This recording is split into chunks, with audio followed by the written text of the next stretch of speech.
Monitoring Air Quality, presented by ScienceAtNASA.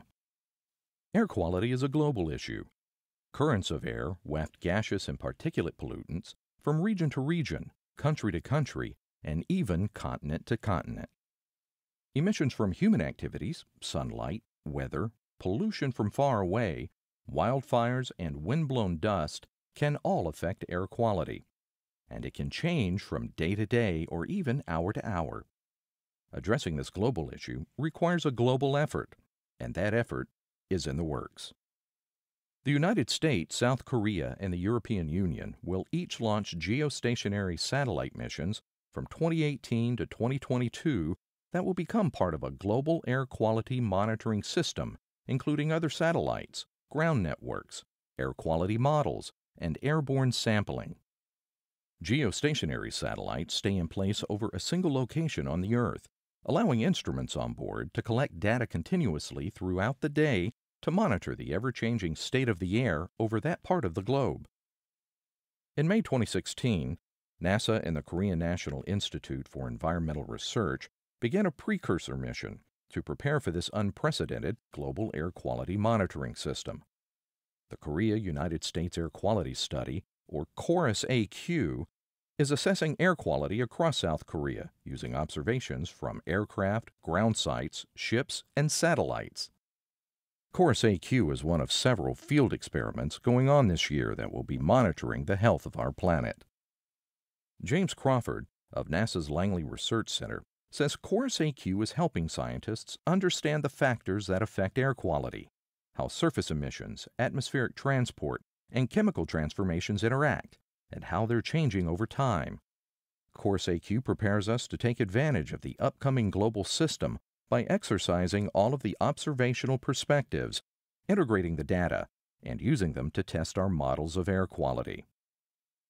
The Korean Peninsula is an excellent locale for studying air quality. The city of Seoul is one of the globe's 5 most populated metropolitan areas, and local emissions from its vibrant transportation and industry present challenges to air quality similar to those faced by megacities worldwide. Korea's position, downwind of China, also highlights the issue of transported versus local pollution. In addition to pollution from Chinese megacities, plumes of dust from the Gobi Desert can make their way to the Korean Peninsula. This complexity of accounting for local pollution and pollution imported from elsewhere demonstrates the difficulty in devising strategies to improve air quality. 3 aircraft are involved in these studies. NASA's DC-8 flying laboratory, carrying NASA and South Korean instruments, is directly measuring the composition of the atmosphere over the Korean Peninsula at altitudes between approximately 1,000 and 25,000 feet above the ground. A NASA King Air is flying higher with remote sensing instruments that simulate satellite observations.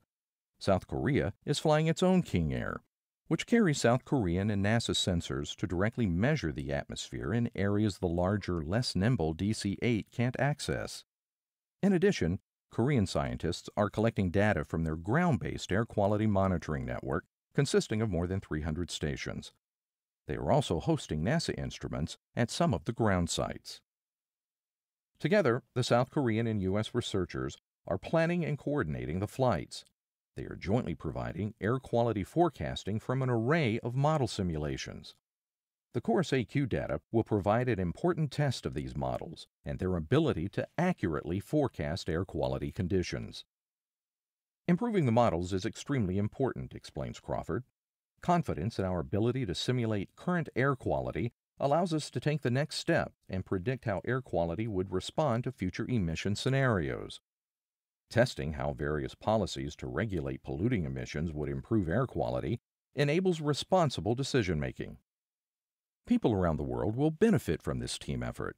Atmospheric scientists, using data from KORUS-AQ and the future constellations of geostationary air quality satellites, will work together to help make those benefits a reality.